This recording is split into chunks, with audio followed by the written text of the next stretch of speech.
오늘 아침에 저희들이 에스겔서 40장에서 42장까지 세 장의 말씀을 읽었습니다. 근데 여러분 오늘 읽은 말씀은 계속해서 하나님께서 에스겔에게 보여줬던 성전에 대한 또 처음에는 성을 보여주고 그 성 안에 있는 하나님의 성전에 대한 것을 너무나 섬세하고 자세하게 보여주고 있음을 보게 됩니다. 근데 여러분 하나님께서 이와 같은 성전의 모습을 에스겔에게 환상을 열어서 보여준 이유가 있죠. 왜냐하면 성경은 40장 1절에서 이렇게 지금 여건과 시대적인 상황을 말하고 있습니다. 우리가 사로잡힌 지 25째 해 성이 함락된 후 14째 해 첫째 달 10째 날에 하나님의 권능이 임하고 나를 데리고 이스라엘 땅으로 갔다라고 성경 그렇게 기록되어 있죠. 여러분 이제 39장하고 40장의 이 간격이 너무 시간이 막 10년, 한 몇 년입니까? 3년 정도가 지난 다음에 기록이 된 것을 보게 되죠. 그러니까 다시 말하면 이스라엘이 멸망을 하고 BC 586년에 멸망을 당하고 바벨론 유수를 하게 됩니다. 바벨론으로 노예로 끌려온 지 이제는 여기 4년이나 됐다라고 말하고 있는 것이죠. 이스라엘 백성들이 끌려올 때에 많은 거짓 선지자들이 또 그렇게 말했죠. 이제 곧 바로 몇 년 안에 하나님께서 우리를 회복시킬 것이다 라고 말하면서 그들이 백성들의 마음을 그렇게 훔쳤죠. 그래서 바벨론에 와서 있다 보니까 노예 생활을 하고 포로로 그렇게 생활을 하다 보니까 하나님이 이제는 우리를 빨리 구해줄까 하면서 기대하고 있었는데 1년, 2년, 3년, 4년, 5년이 지나고 10년이 지나고 이제 거의 15년 가까이 되니까 그들에게는 이제 마음에 구심점이 없어져 버린 거예요. 하나님 우리를 버려버렸구나. 그러면서 이제 그들이 하나님의 백성으로서의 그런 삶을 이제 살지 못하고 바벨론에 있는 그런 바벨론의 풍습을 따라서 우상을 따라가고 이러한 그러한 시점에 지금 와 있다라는 걸 보게 됩니다. 하나님께서는 그때 에스겔에게 섬세하게 이렇게 성전에 대한 것을 보여줍니다. 권능이 임해서 그를 데리고 예루살렘으로 가게 되고 예루살렘에서 한 성을 보이면서 그 안에 있는 하나님의 성전에 대해서 눈을 열어 보여주는 거예요. 왜 하나님께서 성전을 그렇게 보여줬을까라고 우리가 생각할 때마다 하나님은 이제 예루살렘의 성전을 잃어버리고 절망 가운데 빠져 있는 그런 바벨론 땅의 포로든 하나님의 백성들을 위해서 하나님이 장차 이렇게 회복하실 거라고 회복의 어떤 비전을 심어주기 위함이었음을 우리가 잘 압니다. 성전이 없으면요 구심점을 잃어버립니다. 언제나 우리에게도 그렇죠. 우리도 오늘날도 역시 성전 중심의 하나님 앞에 예배하는 예배 중심의 삶을 살아야 되죠. 만약에 예배가 삶 가운데 없다 그러면은요, 우리는 하나님의 자녀로서의 삶의 모습이 없어져 버리죠. 그리고 모든 것에서 우리는 회복을 가질 수가 없습니다. 그래서 가장 먼저 회복돼야 될 것이 예배의 회복이죠. 예배가 회복되면은요, 그가 이제 하나님 중심의 삶을 삶 가운데 살아갈 수가 있어요. 오늘 하나님께서는 자세하게 그리고 너무나 섬세하게 에스겔에게 이렇게 세 장에 걸쳐서 성전에 대한 모습을 보여주고 기록하게끔 하고 바벨론에 지금 포로로 와 있는 그들에게 말하라라고 너가 본 하나님의 성전을 그들에게 말하라라고 말합니다. 그래서 이 말씀이 그 포로된 이스라엘 백성에게 선포될 때 그들은 마음 가운데 이제 소망을 갖게 됩니다. 하나님께서 우리를 이제 장차 불러서 우리를 당신의 백성 삼고 우리로 하여금 하나님을 경배하고 찬양할 그런 성전을 준비하고 계신다라는 것을 그들이 마음 가운데 소망으로 품게끔 그렇게 합니다. 오늘날 여러분 이렇게 공산주의 또 그렇게 억압하는 다른 민족들 하나님 앞에 마음껏 예배하고 하나님께 찬양하고 경배할 수 없게끔 하는 곳곳에 나라들이 있죠. 그곳에 사는 우리의 형제 자매들은 정말로 마음껏 하나님을 찬양하고 경배하는 그런 날이 오기를 소망하면서 하나님 앞에 그렇게 기도하고 부르짖고 있죠. 저 북한 땅에도 정말로 예수 믿는다는 그것 때문에 핍박과 그리고 엄청난 그런 힘든 삶을 살아가는 이들이 있습니다. 뭐 이슬람권에도 마찬가지고요. 특히 공산권에는 또 더 그렇죠. 중국도 마찬가지고요. 그들의 소원이 뭐냐면은 하나님께 예배할 수 있는 것.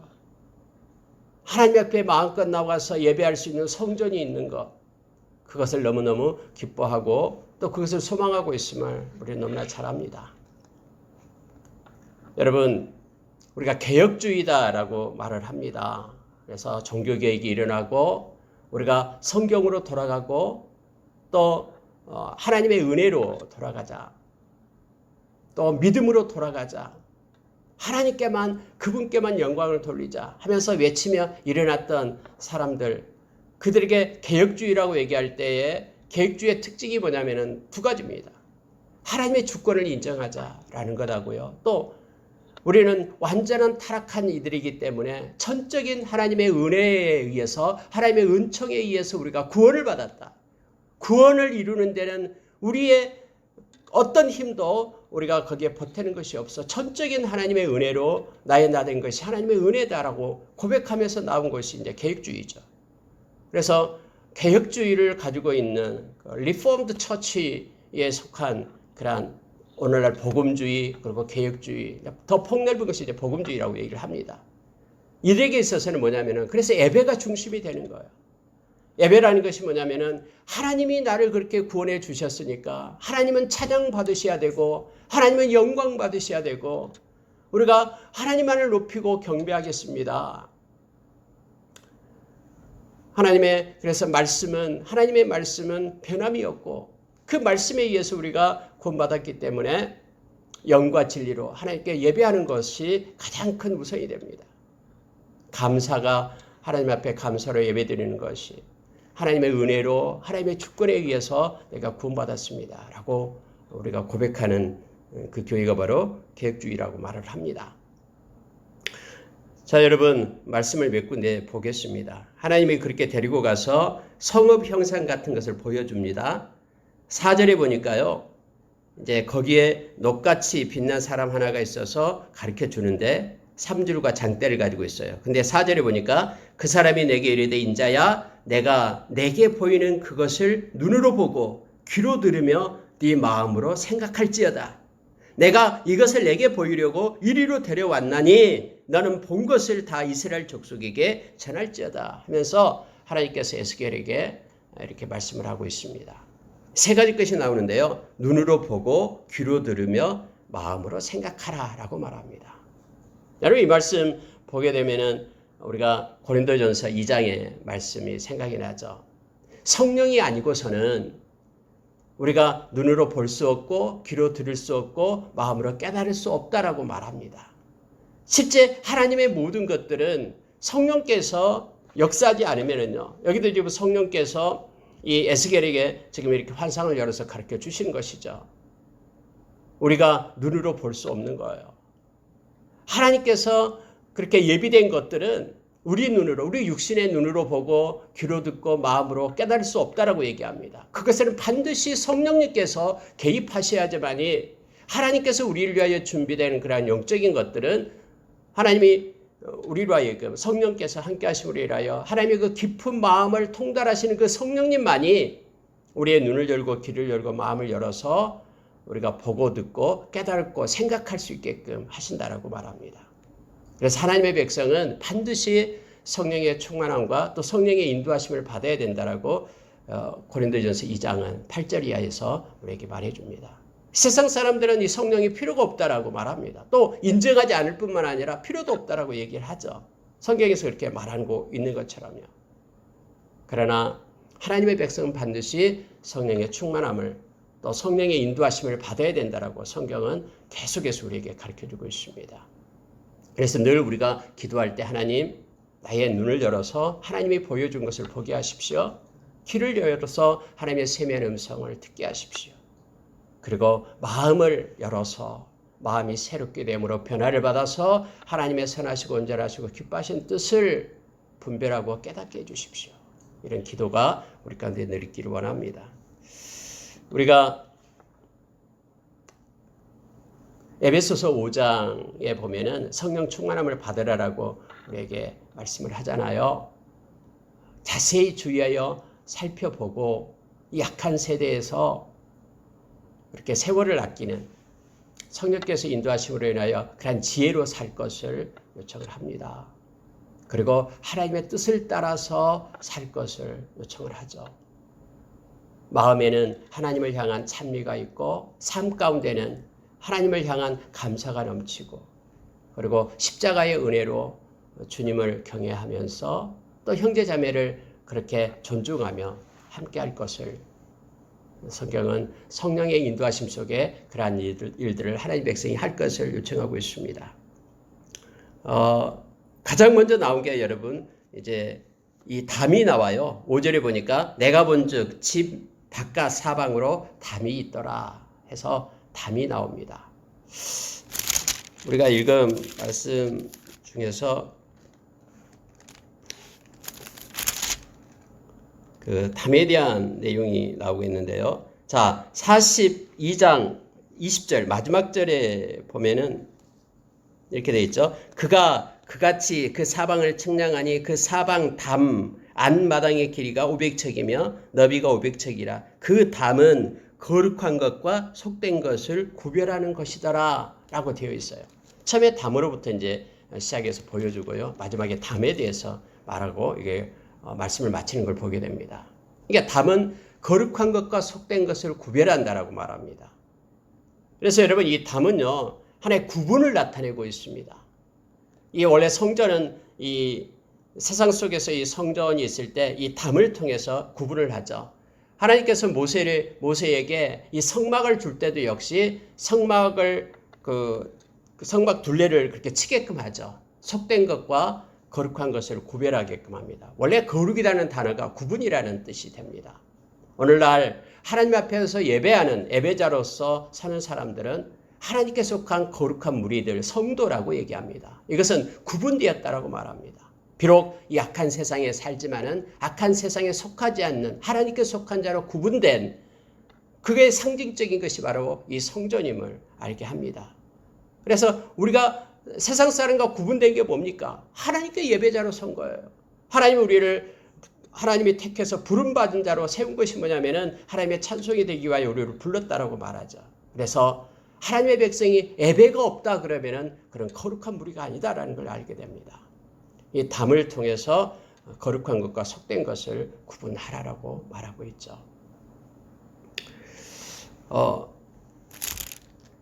특히 하나님의 말씀을 맡은 자들은 반드시 구분된 삶을 살아야 되고 이 구분을 외쳐야 됩니다. 성경이 말한 것을 그대로 외치는 구분하게끔 하는 속된 것과 거룩한 것을 구분하게끔 하는 그 기준이 하나님의 말씀이 되어야 됨을 우리가 알게 하고요. 만약에 그걸 하지 않을 때에 저번에 우리가 말씀을 읽은 것처럼 직무유기가 되고요. 또 하나님이 거기에 대한 대가를 또 하나님께서 우리에게 찾는다라고 성경은 말해주고 있죠. 이스라엘이 멸망한 이유가 바로 제사장들이 속된 것과 그리고 거룩한 것을 자기도 구분하지 않을 뿐더러 말씀을 받던 그 제사장들이 율법을 따라 그렇게 해야 되는데 그것도 하지 않을 뿐더러 다른 이들에게도 그걸 구분하여 가르치지 않았다라고 그렇게 그것 때문에 이스라엘이 멸망했다라고 그렇게 지금 성경은 기록해주고 있죠. 이제 담을 통해서 들어가게 되면은 문이 나옵니다. 문이 나오는데 문이 세 군데가 나와요. 성전이 원래 서쪽에 앉혀져 있고 동쪽을 향하게 합니다. 그러니까 서쪽 문은 없어요.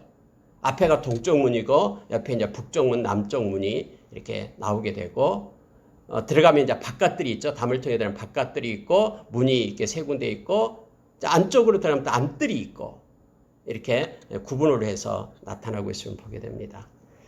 근데 이제 바깥 그런 뜰 속에 바깥뜰에서 보면 이제 아까 세 가지 문이 나오고 있는데요. 그 담 옆에는 언제나 문지기 방이 있게 됩니다. 또 두 번째 이렇게 바깥들로 올라갈 때도 역시 문지기 방이 있어요. 자, 16절에 보시기 바랍니다.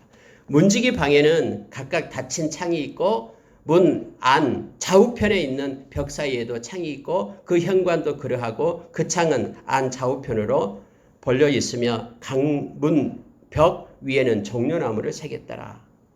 그래서 여러분 이 문지기 방이 나타나게 되는데요. 우리가 실은 이 문지기다 그러면은 그냥 천하게 보잖아요.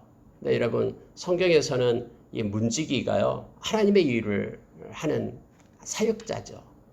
우리가 잘 아는 에스라 느헤미야서에서도 역시 나타나고 있잖아요. 문지기 그 족보가 있고요. 이들은 비록 힘들고 어렵지만은 이걸 사명으로 하나님께서 주신 사명으로 알고 이렇게 족보로 레이 족속으로 이렇게 이어지고 그 사명을 감당해 오는 거예요. 묵묵히요. 우리가 군대에 가서 앞에서 이렇게 보초 서고 그 헌병들 이렇게 앞에 서 있고 하잖아요. 진짜 이게 어려워요. 저도 육군사관학교에서 근무를 하게 됐을 때 그 육군사관학교 정문에 서 있는 사람들도 꼼짝 않고 서 있습니다. 막 말에 의하면은 저는 이제 그런 헌병이 아니었기 때문에 이 허리가 다 아작난다라고 해요. 계속 그렇게 서 있으니까요. 근데 어렵고 힘든 거예요. 그러나 중요한 거예요. 가장 중요한 것이 바로 이 지키는 문지기이잖아요. 하나님의 성전의 문지기들요. 문을 열고 닫고 하는 이들이 중요하잖아요. 오늘날 얘도 역시 힘들고 어려운 그런 하나님의 사역들이 있어요. 인간의 편에서 보면은요. 그러나 하나님께서 맡겨주신 것에 대해서 묵묵히 행하는 그런 충성된 자들이 있습니다. 하나님의 일에는 크고 작은 일이 없습니다. 그리고 이렇게 하나님께서 맡겨주신 것에 충성된 자들, 주님 만날 때 주님으로부터 큰 위로와 하나님의 상이 있을 것을 저희들은 압니다. 성경에서 나타내 준 그대로요. 이 문지기들이 가장 먼저 나오는데 특징이 뭐냐면 이 종려나무를 갖다 새겼다라고 말하고 있죠. 종려나무는 하나님의 영광과 승리를 표현하죠. 예수님께서 예루살렘에 올라오실 때 종려나무를 꺾어서 호산나 하면서 막 외쳤잖아요. 하나님의 영광을 위하여 그리고 이 성전의 모든 것들이요. 또 이 생명력과 풍요를 나타내는 종려나무를 이렇게 해서 하나님 안에 있으면은 하나님께 예배하는 자들은 하나님으로 인하여 풍요롭고 풍부한 아름다운 삶을 살아갈 수 있음을 상징적으로 그렇게 나타냅니다. 하나님은 모든 것에 영광을 받으시기 합당한 분이라는 것을 종려나무를 새기면서 그렇게 성전에서 하나님을 향해서 고백을 하고 있는 것을 보게 됩니다. 이제 남쪽을 향한 문, 북쪽을 향한 문, 남쪽을 향한 문 이런 식으로 해서 이제 안뜰로 또 통하는 그러한 문이 있습니다. 근데 여기서 자 26절에 한번 보시기 바랍니다. 또 그리로 올라가는 7층계가 있고 그 안에 현관이 있으며 또 이쪽 저쪽 문 벽 위에 종려나무를 새겼더라. 종려나무 곳곳에 새겨져 있고요. 7층계가 나옵니다. 이제 남쪽으로 향하고 북쪽으로 향하고 이런 문들은 7층계로 되어 있고요. 그리고 이제 안뜰로 들어갈 때는 8층계로 구분을 합니다.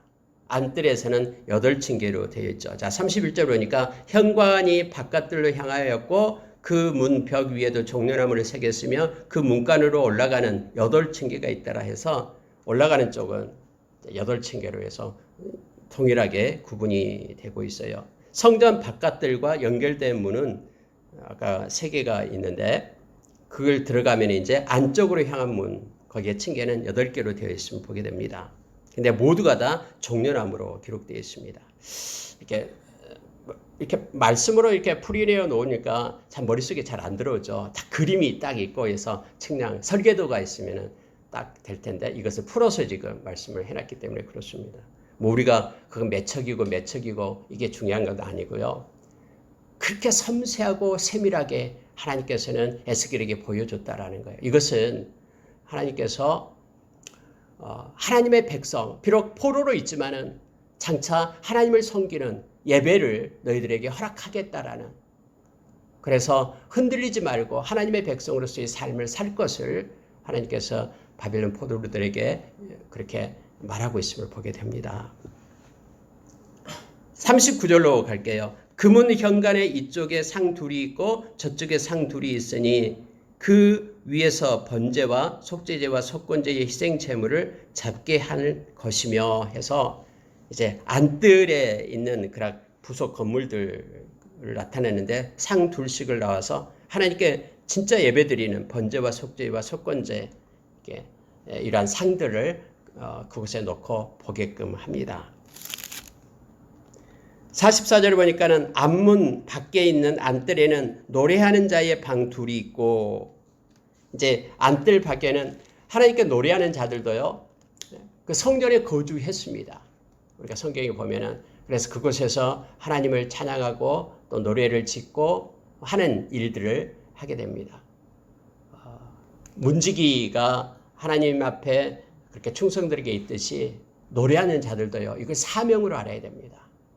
그리고 우리가 하나님을 찬양하고 경배하는 것을 하나님이 너무너무 기뻐하신다라는 걸 우리는 너무나 잘 압니다. 계속 우리의 마음 가운데 하나님을 향한 찬양이 마르지 않길 원합니다. 뭐 기분 좋을 때만 찬양하고 이게 아니라 마음 가운데 하나님을 높이고 경배하는 마음, 그 찬양이 늘 흘러가기를 원합니다. 그들이 안에 그 방이 있고요. 또 안에 방이 있는데, 자, 45절 보십시오. 그가 내게 이르되 남쪽을 향한 이 방은 성전을 지키는 제사장들이 쓸 것이요 북쪽을 향한 방은 제단을 지키는 제사장들이 쓸 것이라. 그들은 레위의 후손 중 사독의 자손으로서 여호와께 가까이 나아가 수종되는 자니라 하고. 그러니까 노래하는 자나 하나님 앞에 예배를 주관하는 제사장들이나 동일하게 그 방을 배정했음을 보게 됩니다. 여기에는 수평적인 것이지 수직적인 것이 아니다라는 것을 알게 되고요. 특히 제사장 중에는요, 사독의 자손을 기록을 하고 있습니다. 아론의 후손 중에서 다윗 왕의 통치 때에 그 사독이 정통 후계자로 그러한 제사장으로 세움을 받게 되죠. 솔로몬을 도왔던 그런 사독의 제사장들을 위해서 그들이 하나님을 섬기게끔 하겠다라고 말합니다.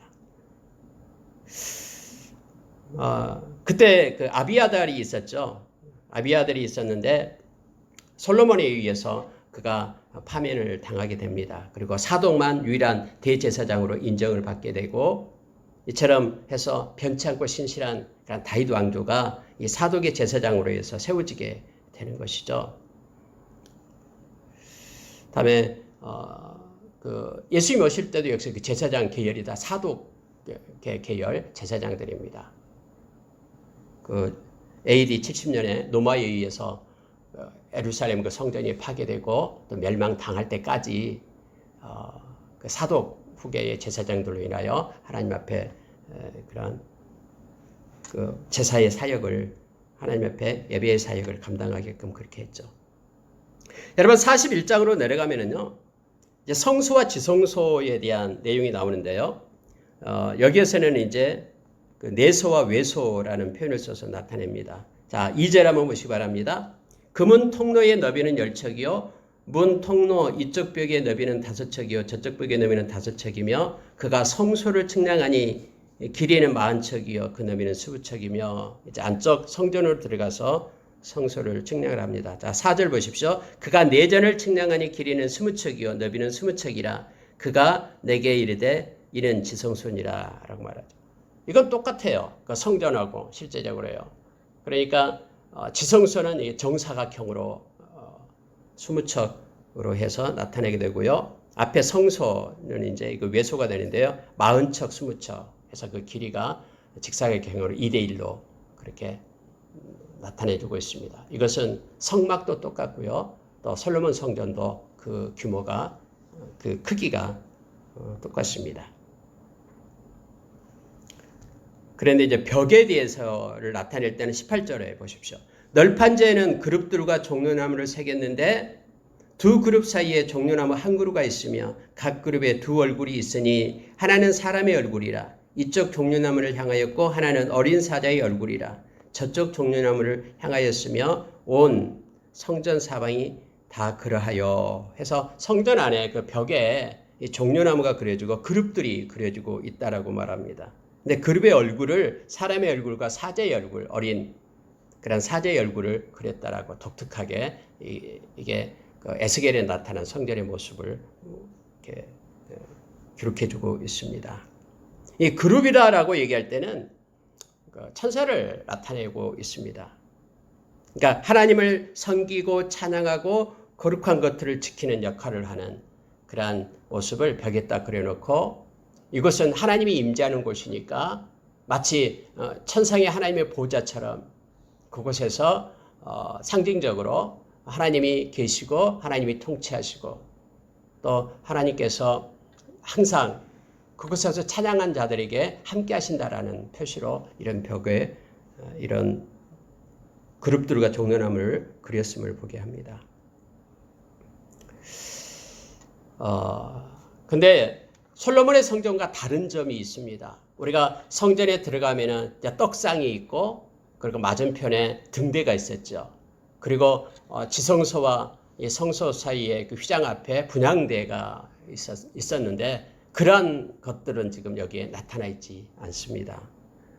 예루살렘 성전과 비교해 볼 때 휘장도 안 나타나고요.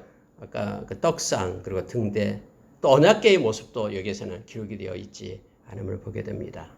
또 다음에 이제 동쪽을 향한 문은 동쪽 문은 이제 봉함이 되죠. 여기서는요. 에스겔에서는 다음에 우리 주님이 오실 그런 문으로 나타내고 있음을 보게 됩니다. 42장으로 가겠습니다. 42장 13절 보십시오. 그가 내게 이르되 좌우 골방 뜰 앞 곧 북쪽과 남쪽에 있는 방들은 거룩한 방이라. 여호와를 가까이 하는 제사장들이 지성물을 거기에서 먹을 것이며 지성물 곧 소제와 속죄제와 속건제의 제물을 거기에 둘 것이니 이는 거룩한 곳이라. 제사장의 의복은 거룩함으로 제사장이 성소에 들어갔다가 나올 때에 바로 바깥들로 가지 못하고 수종드는 그 의복을 그 방에 두고 다른 옷을 입고 백성의 뜰로 나갈 것이니라 하더라.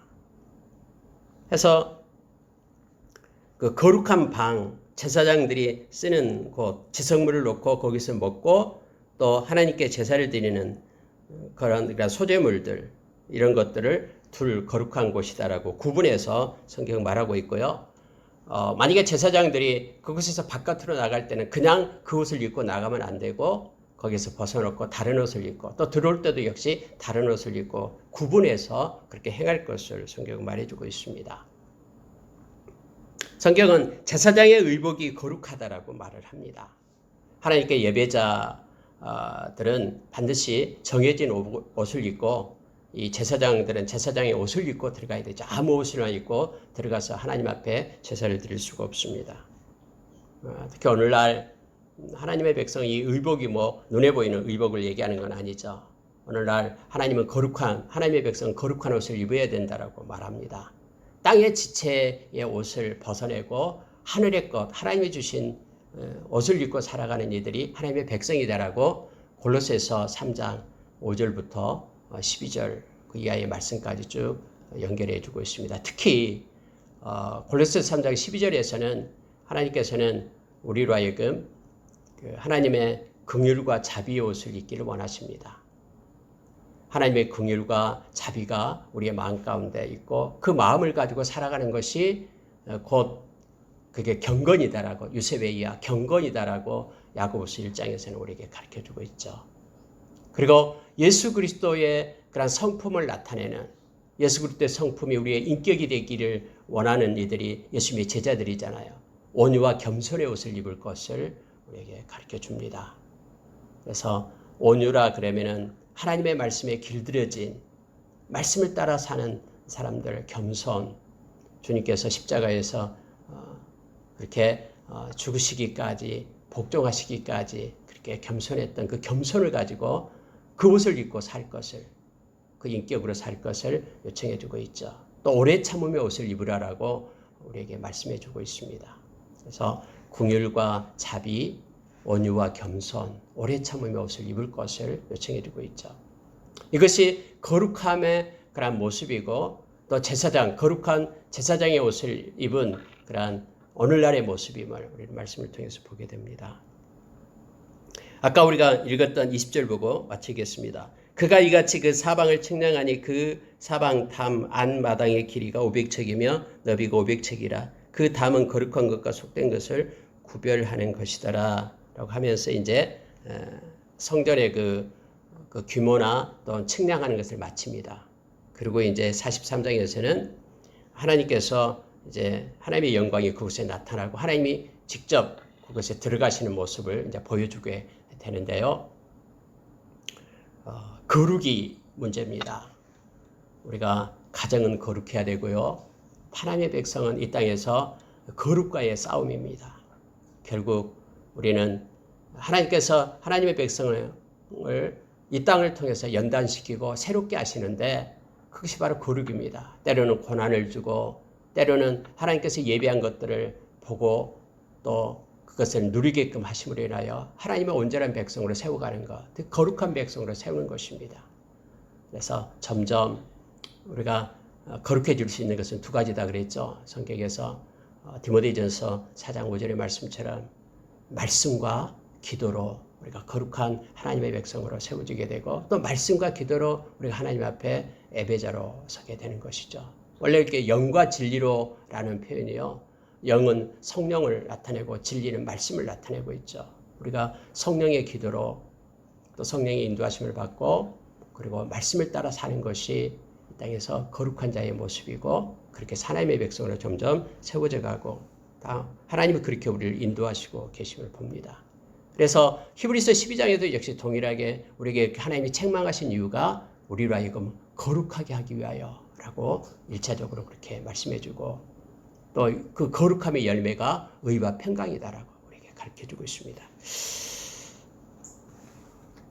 고린도전서 3장 16절에서 우리는 성전을 가진 자입니다. 성령께서 우리 가운데 있고요. 오늘 또 이 거룩으로 하나님께 찬양하고 예배하는 삶의 모습이 우리 가운데 있기를 원합니다. 이렇게 기도하겠습니다.